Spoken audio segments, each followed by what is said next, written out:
Hola, gente de YouTube, yo soy Oscar y el tema de hoy son los aviones. Ya. Hola, me da un pie y unos chicles. ¿Ya? Ya. Aquí está todo. Ya.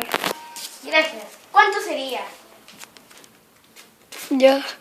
Un total de 1.500 pesos.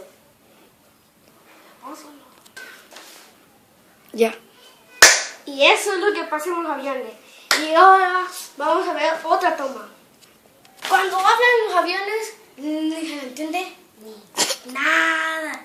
No se le entiende nada. Ahora lo veremos. ¿Qué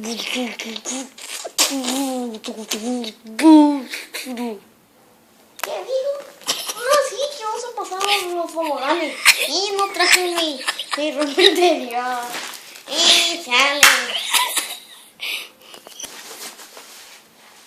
Y eso es lo que pasa cuando no les entiende nada a los aviones. Bueno, pues este es el tema de hoy. Pues espero que les haya gustado. Denle like, suscríbanse.